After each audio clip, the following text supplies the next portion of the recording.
You were never too underqualified. That first time you're going for your first full-time job, you may not feel you were up to the task at all. You may feel you're way under the bar of what's expected for that six-figure job, or just that first big job. If you do not have internships, or if you do not have certain experiences in high school or college.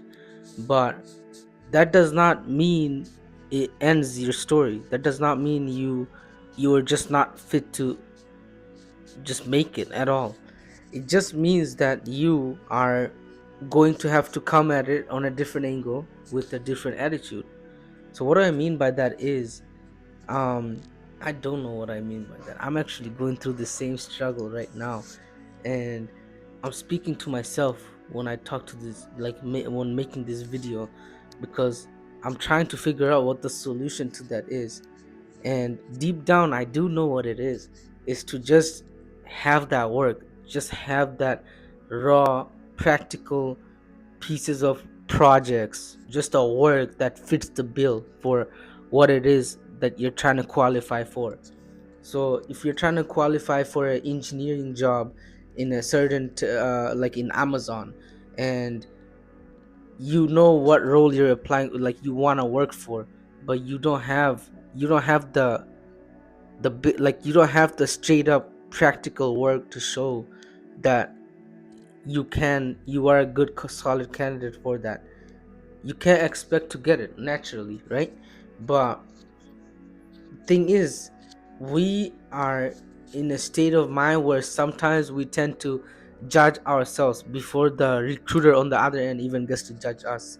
So if we look at those job descriptions where it says entry level job, but it needs 3+ or 5+ years of experience, that's literally impossible. Like, you're a college student just coming out. How can they expect you to just have 5 or 3 years of concrete experience out of thin air? For to apply for the entry level job that you're hoping to get into after doing the college. So just to qualify for an entry level job, you need 5 years or 3 years of concrete experience. It doesn't add up. But if you were to take that seriously and just eliminate yourself by not even applying, then you've eliminated yourself. They don't even get to see what you could have potentially brought to the table that may have been worth them picking you over many others. And but you don't get to find out because you took yourself out by not even applying. So as I said before, I'm talking to myself. But point is, I feel that we need to just unapologetically just put what we have forward, even if it's subpar, even if it's just not, deep down it's not to the level you're like not embarrassed to show it, like you're prideful to show it yet.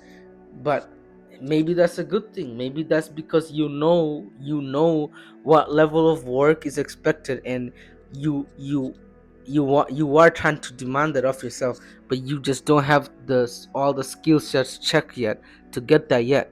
So it's just you that's being overly critical to yourself for why you may not qualify.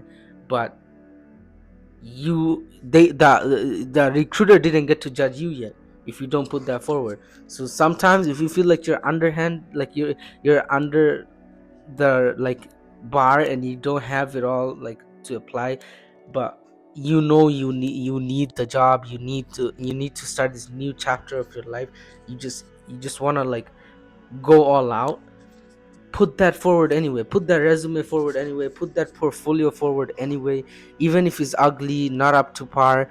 But you do your best for the short strain period you have right now. And that doesn't mean you're like complacent and you don't try to fix it up. You should try to fix it up. You should try to add those works that you may be missing. Start doing those side projects that you may be missing. Start doing those, maybe show progress of that, and show like what things you have you're building up on the side. And just do that work, put those forward. You showing authenticity by showing like works that may not be fully complete, but you have a vision for what it's gonna be, and the vision is like something you like, you actually resonate with. That holds more weight than a complete piece of work that doesn't have substance, because it's not something you really care about, but it's easy enough to hit all the boxes and have like multiple phases that you could show. But it's not something that really speaks to you. It's like a school project that you did for an assignment, and you just completed it, and it fits like the bill for a role. But a recruiter or somebody authentic on the other side, I assume they could read through all that. They should be able to see that. And obviously, like that's being ruthless, but they could see through who has really genuinely been putting the work to show they're genuinely interested in the kind of work they're trying to apply for, or the person that's doing it, they're just trying to hit the check boxes just to just to like make it, just to get that role for the money. Which obviously, why like that's all of us at the end of the day. That's the real reason that, like, you want to make money, you want to be able to bring a bright future for your family. So you may have not picked a certain major that actually could have been fun for you as a and that's just a hobby to you now, but instead you chose a major that guarantees money, but you don't, it doesn't actually speak to you. It's a real situation, and many of us are in that, including even me for a certain point. And even the major I'm in right now, I do feel like it speaks to me, but not, I don't feel like that's where I could put like my best efforts in every way. um Maybe that's just because of the kind of work I had to do for the years I was in college. But it's a common situation. Basically, sometimes something just doesn't speak to you, but you're doing it just to hit those boxes.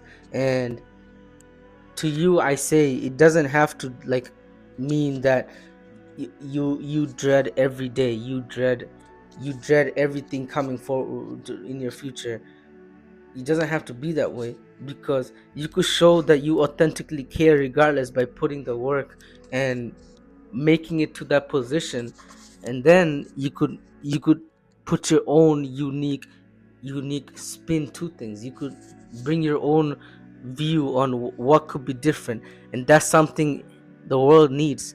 There's a way you could do something that the world hasn't thought of, but because you're the one doing it, something that's been done millions of times before, but because you're the one that is being done by now, there's a whole different flavor to it.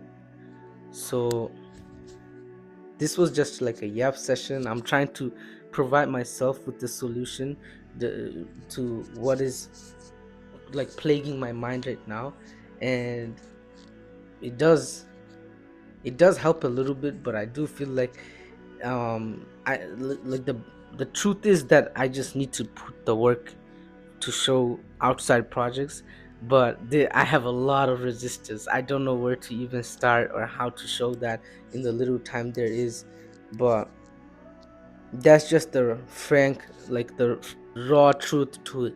And as much as it's gonna suck, I think that might be the only like way to really put a stronger foot out. And like, I hate having to have to figure that out, how to go about doing that personal projects, and where do I even begin. But along that way, I'm sure I'll figure out something that I wouldn't have otherwise. And even if it sucks to me right now, I'm sure as I get into it, the fact that there is progress, that will bring about some form of motivation, because action, that form of action will create that motivation. And right now, me speaking it is making me feel good, but I haven't actually done the work yet. So need to get to that, honestly. And that's not gonna be pretty, but we move we move. So yeah, it was a pleasure having you here. Have a good one.